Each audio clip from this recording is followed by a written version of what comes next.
Well, for his thoughts on Canada's NATO commitments, we're now joined by retired General Rick Hillier, Canada's Chief of Defence Staff from 2005 to 2008. General Hillier, always good to see you. Thank you for joining us again. Michael, my pleasure. Thank you. So the defense minister today would not say whether or not Canada would ramp up defense spending to this new goal being expressed, 5% of GDP. But given the strategic pressures being created, by Russia, by China, and by the Trump White House even, does Canada have any choice but to sign on? Michael, no. Canada has no choice, I do not believe. And here's what I do believe. I think Canada has already signed on, and he may not be saying that. They may be choosing an appropriate time. About a week ago, the Secretary General of NATO said in an article to the media that every country in NATO, I believe I've got that correct, every country in NATO, except for Spain, has already signed on or agreed in principle to the 5%, 3.5 for defense, 1.5 for defense related.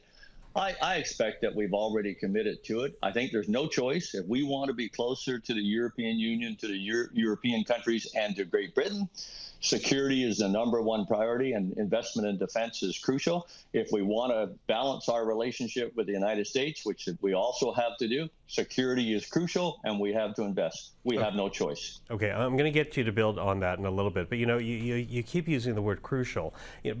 But not so long ago, Canada was hesitant to hit the 2% target. Yes, Canada agreed to it, but really never met that commitment. Does this country actually have the financial capacity to hit a goal that's even higher?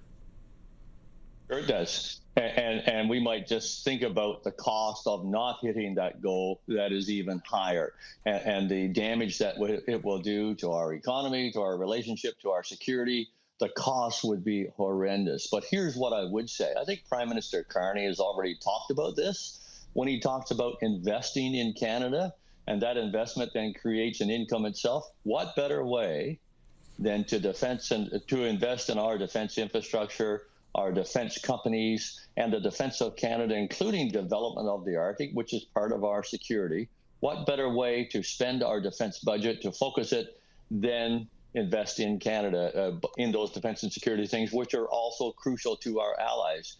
I was at a very small grouping of people in London a couple of weeks ago. Prime Minister Starmer kicked off with an address, and he said, in England, in the United Kingdom, we are going to build a defense-focused economy, and we are going to ensure that all Britons get a defense dividend, because we're going to invest in industry. We're going to create high digital, the kind of jobs, the kind of economy that we want, and every Briton will benefit from that. I think we will do the same in Canada. Do the same in Canada. In terms of practical examples, can you think of any off the top of your head, General? Oh, 1,000. Look, companies in Canada that make drones, let's invest in them, because, hey, this is a new and growing branch of warfare. Arctic security, the most crucial thing you can think of. And in the Arctic, we've got to take airfields, 25 or 35 of them. We've got to harden their surfaces. We've got to convert them from gravel runways to something much harder. We've got to build roads in. We're going to have to build power projection platforms. You can call them bases if you want, maybe at Inuvik, maybe at Nanisivik, maybe at Iqaluit and Yellowknife.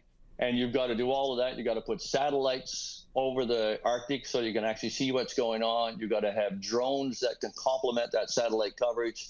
And then you've got to have equipment positioned and troops ready to respond, air, land, and sea, depending on what we need to do. That's all investment in our Arctic. That's investment in our North. That's something we've been wanting to do for decades. We've talked about it and not done it. Now we can do it, and we can count that very really, very ethically against our defense investment. That's one example right there, and that's billions with a capital B, and the return on that would be powerful, I believe. So it would almost go to what the Prime Minister has always talked about, money not so much as spending money alone, but using money as a catalyst for something greater. It seems to me that's what you're getting at here.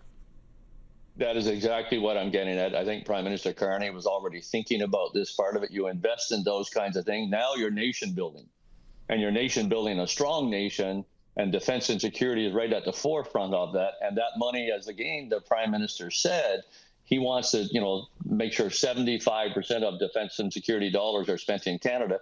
That's money that would all be spent in Canada. So I think there's a great opportunity to do this and at the same time meet the obligations that we have, and not just because our allies want us to, but also because the allies want us to. You say opportunity, but I wonder about Canadian public opinion, because of course the reason why Canada has not invested in defense as much as perhaps it should in the last few decades is because it hasn't been a great priority for Canadians. What about public opinion in this debate? Well, I disagree with you. It has not been a priority for our political leaders, including over this last decade, and as a consequence, Canadians have followed suit. If the political leaders understand the absolute seriousness of doing this and the absolute, we must do this, and articulate that for Canadians, Canadians will understand the priorities. Because without that defense and security, our trade is going to shrivel, our economy is going to die, our treasured things like medical systems and our security in Canada and our infrastructure will be frittered away because we will not have the revenue to look after it here. And so I think our political leaders can change that dynamic dramatically. And you know what leaders are interested in, everybody else will be interested in. And they're interested in defense and security because it's crucial right now. And Canadians will understand that. In fact, I think already do to a huge extent. General Rick Hillier, as I say, always appreciate the time. Thank you for joining us again this evening.